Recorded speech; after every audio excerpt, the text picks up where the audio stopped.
It really is like, I know it's hard, but you've been turning loss into purpose, saving lives.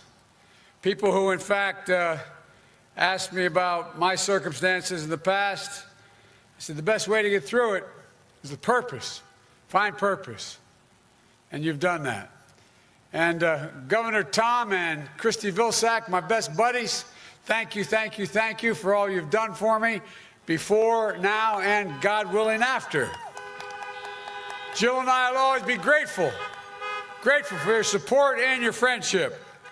And folks, Cindy Axne, God love her, and Abby Finkenauer, I tell you what, you guys are the single best congresspersons I've campaigned with. You need leaders like you right now. We need more of you. We need more. We got to elect them both. And by the way, we need Rita in the 2nd District and J.D. in the 4th District. It's time we can change things a little bit here. Right? Time to change it. I tell you what, and how about Teresa? I tell you what, you have no idea how much you're going to make my night when you win. You have no idea. And how you're going to make everybody else's night. You're, as they say back in Scranton, you're the real deal, kid. You're the real deal. And you've never forgotten where you came from. And the thing I'm confident about is even going to Washington, as a U.S. Senator, you're not going to forget where you came from and who you are. Your values are baked in. They're Iowa values. They're American values. You value honor, decency, respect, and dignity. You know they all matter. They matter a lot. That's who we are. And as we saw in the debate, where a farmer's daughter knows a break-even point for the price of corn and crops, you think that'd be fairly basic. That's like my not knowing where the Delaware River was back home. Folks, but there's something else. Teresa and I both lost our first spouses.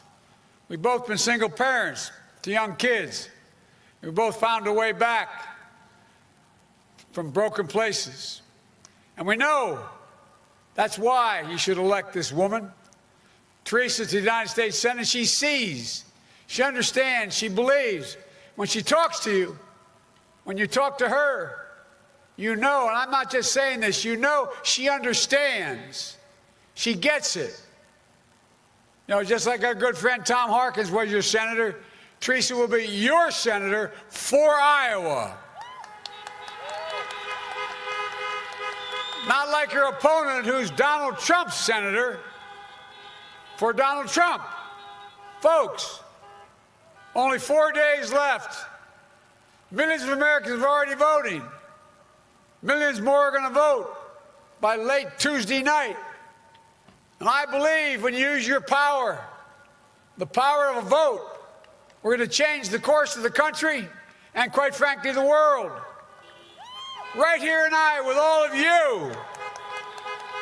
In the final days, please keep your sense of empowerment.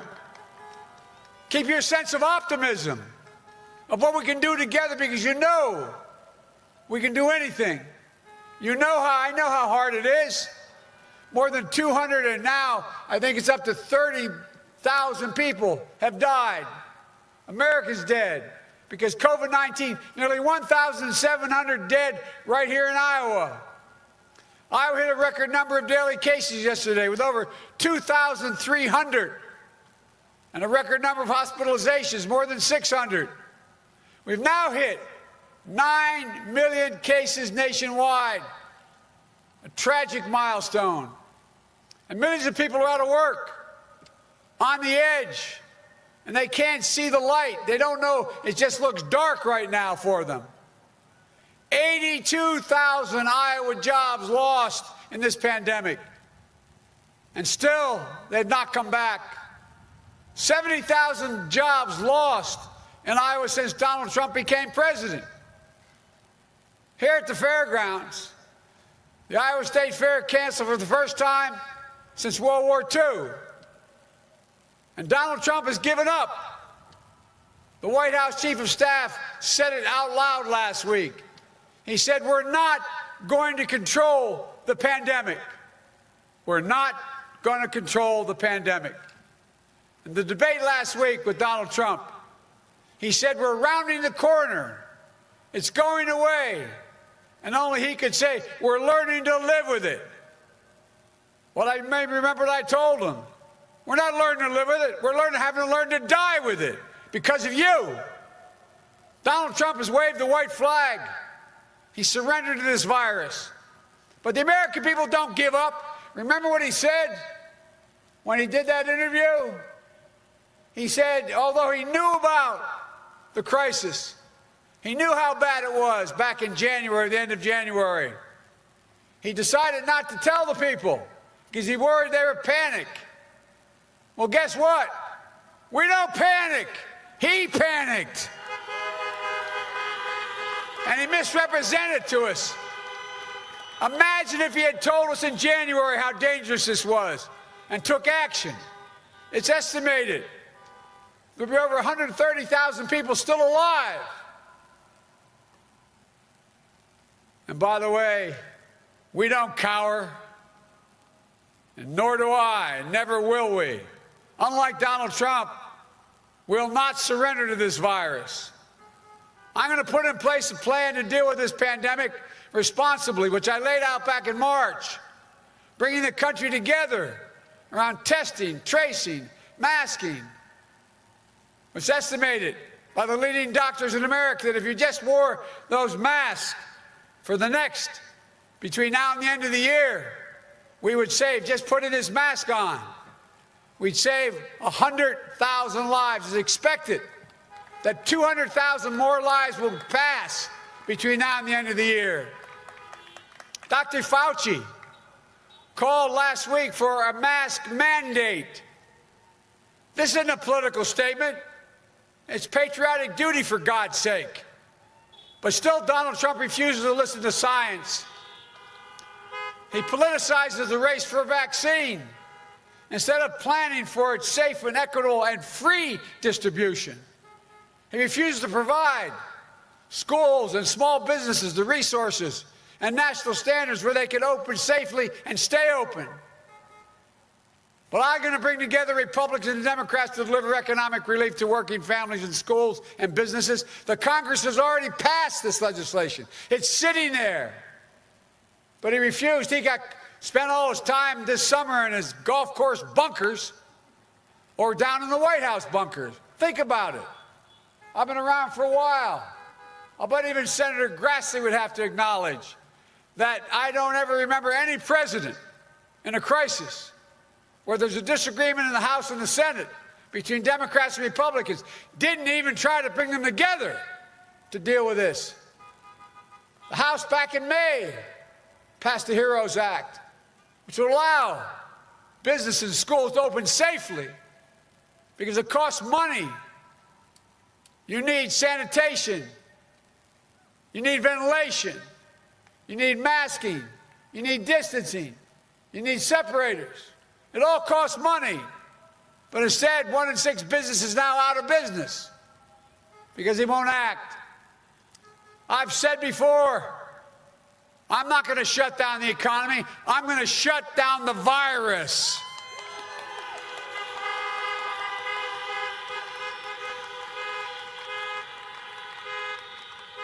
Even before the virus, Donald Trump had already blown it.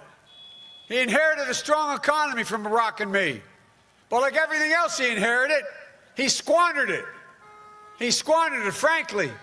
I've dealt with guys like Trump my whole life. So have you. Guys who think because they have a lot more money that they're better than you. Look down on you. I know, I acknowledge I got a bit of a chip on my shoulder. Coming from an Irish Catholic neighborhood where it wasn't viewed as that being such a great thing. When I read something about how if I'm elected president, I'm going to be the first non-Ivy League person to occupy the White House in a long time. Well, guess what? Like somehow I didn't belong if I didn't go to the Ivy League. Look, I'll say it about time, it's about time that a guy or woman who graduated from a state university is able to sit in the Oval Office. Because if I'm sitting there, you will be too. You know who really built this country. It wasn't Wall Street. It wasn't CEOs. It was hard-working folks like all of you who built the middle class. And unions helped build the middle class. We know how we can build it back and build it back better with an economy that rewards work for a change, not wealth. We can do it without raising a penny tax on the middle class. I guarantee you, give you my word as a Biden, no one making less than $400,000 a year will see a penny in their taxes raised. No one. But I tell you what, it's about time the wealthiest people in America, the billionaires and trillionaires, the multi-billionaires, and the biggest corporations start paying their fair share. 91 major corporations out of the Fortune 500 didn't pay a penny in tax last year. That's tens of billions of dollars. They're going to pay their fair share. Why should a firefighter, an educator, a nurse, a cop pay at a higher tax rate, which you do, than a major multi-billion-dollar corporation? Why should you pay more taxes than Donald Trump, who paid $750?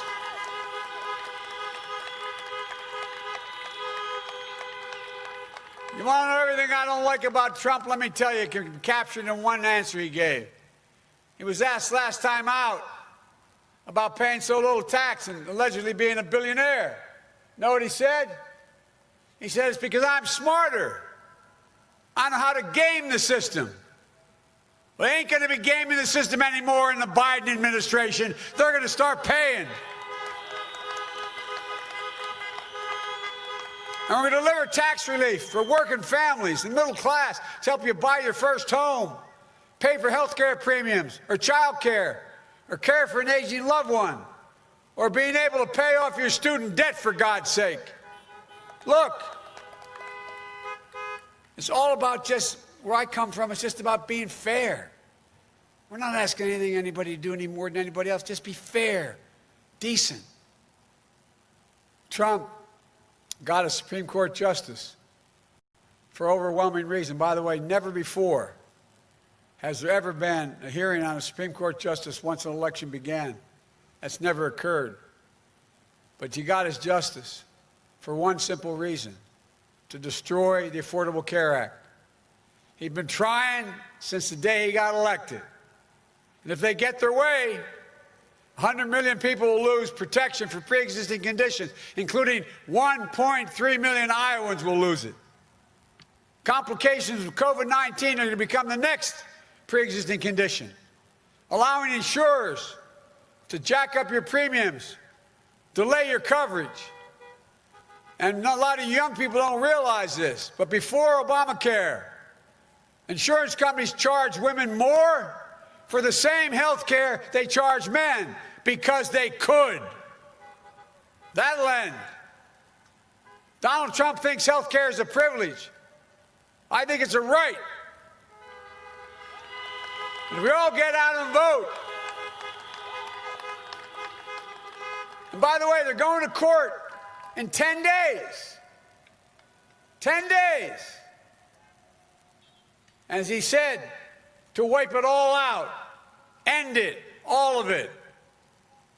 Well, I'll restore the Affordable Care Act and I'll strengthen and build on it so you can keep your private insurance if you like it, or choose a Medicare-like public option. We're going to increase subsidies for lower premiums, deductibles, out-of-pocket expenses, surprise billing.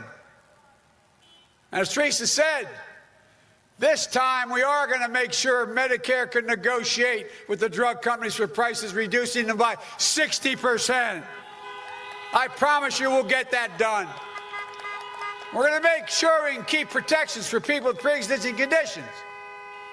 Remember what he said when he was talked about the people who were dying and not dying? He said, quote, virtually, this is a quote from Trump, Virtually nobody's dying, except for people over 65 with heart conditions. Like they're disposable. What the hell's the matter with this guy? No, I'm not joking. Think about it. Think about it. And then, when he was told for the first time that we're, like we did today, 1,000 deaths a day, remember what his comment was? He said, "It is what it is." Well, it is what it is because he is who he is. That's why it is what it is.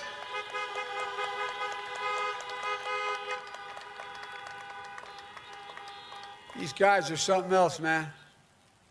And meanwhile, the actuary at the Social Security Department says, if Donald Trump gets what he's saying, he said, you re-elect me, I'm going to change Social Security. The actuary says, if the change occurs as he's promoting, it will bankrupt Social Security by 2023. Go home and tell your parents and grandparents that. That's a fact. As Teresa said, I'll protect Social Security, Medicare, and Medicaid. And let's not forget how Donald Trump, weak and chaotic China trade policy has cost farmers and manufacturing so badly. Agricultural exports to China during the Trump years have been 40% lower than during the Obama-Biden second term. On his watch, and this really bugs me, on this watch, ethanol margins have tanked and Iowa's manufacturing facilities are idle and even closing.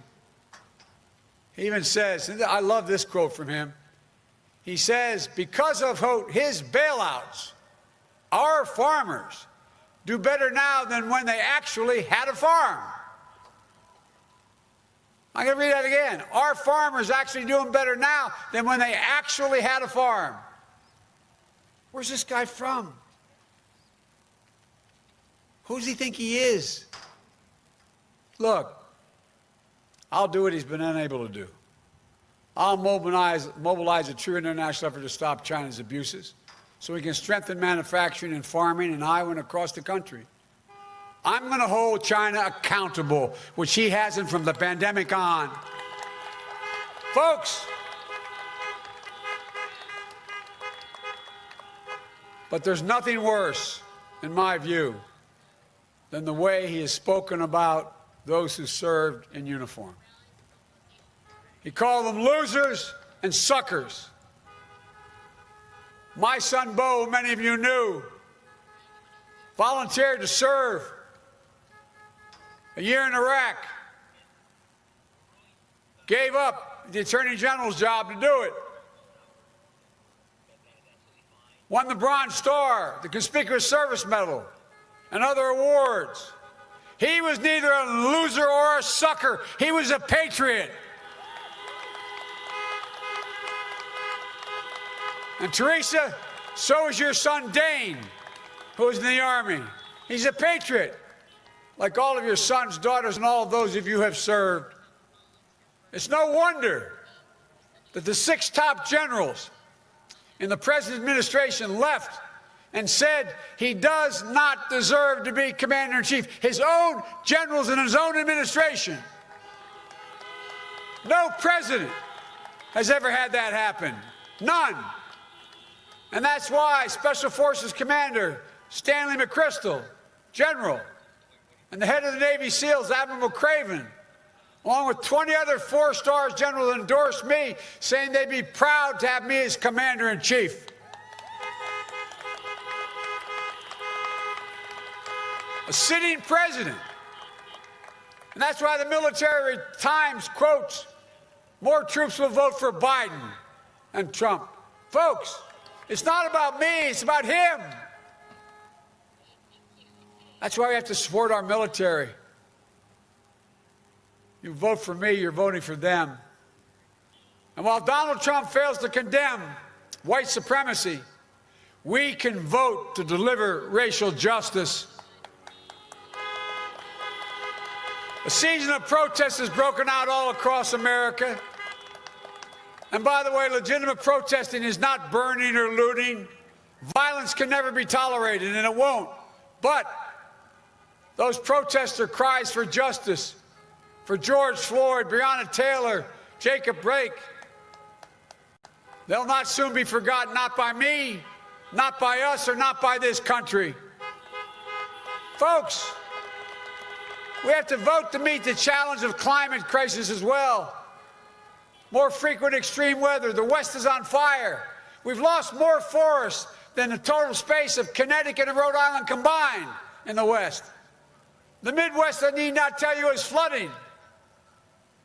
You know here in Iowa, with the Wrench Code, catastrophic floods and droughts that lay waste to lives, livelihoods, and whole communities. And in the South and the East, hurricanes are more severe. Oceans are rising. My state's only 3 feet above sea level. People are already talking about the change we have to make. We don't have a lot of time. Donald Trump, when you say climate change, he thinks hoax. And that stable genius, as he calls himself, continues to say wind power causes cancer. It's the same guy who said, by the way, you think I'm making this up, when he was advised about the increasing hurricanes coming across the Atlantic because of the warm water, he said maybe we should drop a nuclear weapon on them. Holy mackerel. This also a guy you may recall, the stable genius, said the problem with the Revolutionary War was we didn't have enough airports. And he talks about mental acuity. Whoa. Folks, you look at climate warming, you look at it the way I do. Creates jobs, Iowa jobs, jobs across America. You understand that here in Iowa, you've already created thousands of good-paying jobs because of your dominant in wind energy. And it's expected that the number of wind jobs will double or triple by 2030 in Iowa. Notwithstanding that the stable genius says wind power causes cancer, wind power helps save the planet, generates millions of dollars in economic growth, and provides good prevailing wage jobs. Folks, combating climate change means saving the planet, protecting our health, and creating millions of good-paying jobs, union jobs in wind and solar and carbon capture. Iowa farmers will be the first in the world to be in a position where they reach net zero emissions, because we're going to make sure there's a whole lot more land set aside and you get paid for it. Deep-rooted products, emissions, reward them. Folks, we can do this. There's nothing beyond our capacity. So honk if you want America to lead again. Honk if you want America to trust each other again. Honk if you want America to be united again. Folks, we cannot afford 4 more years of Donald Trump. In 2008 and 2012, you placed your trust in Barack Obama and me, and we worked for you, for the entire country. Well, I'll do it again in 2020. My campaign is a broad coalition, welcomes Democrats, Republicans, and independents. I'm running as a proud Democrat, but I will govern as an American president. I'll work as hard for those who don't support me as those who do. In my administration, there'll be no red states or blue states, just the United States of America. Folks, I mean this from the bottom of my heart. That's the job of a president. A duty to care for everyone, to heal. And you too have a sacred duty, a duty to vote. It matters. Iowa matters. So in these final days, stay empowered, stay united, stay optimistic, make a plan to vote, vote early, vote on Election Day, help get out the vote. Go to iwillvote.com/IA. Folks, this president has done everything to try to discourage us. to try to convince us that it doesn't matter, all about illegal voting, all the stuff he's putting up. But guess what? He will not be able to stop us at all. Despite Trump's efforts, a recent press article 2 days ago said, never before, quote, in modern presidential politics has a candidate been so reliant on wide-scale efforts to repress the vote as Trump, end of quote. We will not be silenced. 85 million people have already voted so far. We've had enough. Folks, look, I'll never forget, as a kid, the words of President Kennedy about going to the moon. He used the phrase, he said, we're doing it because, quote, we refuse to postpone. Well, I refuse to postpone the incredible opportunities available to the American people. There's nothing beyond our capacity. There is no limit to our future. The only thing that can't tear America... Look, I'll talk about how we're in trouble. Well, nothing can tear America apart except America itself. And that's exactly what Donald Trump is doing from the beginning, trying to divide America, pitting Americans against one another based on race, gender, ethnicity, national origin. It's wrong. That's not who we are. Look, folks, everybody knows who Donald Trump is. We got to let them know who we are. We choose hope over fear. We choose unity over division, science over fiction. And yes, we choose truth over lies. So, folks, it's time for us to stand up, take back our democracy. We can do this. We're so much better than we've been. We can be who we are at our best. The United States of America. There is literally not a thing we've ever been unable to do. Nothing.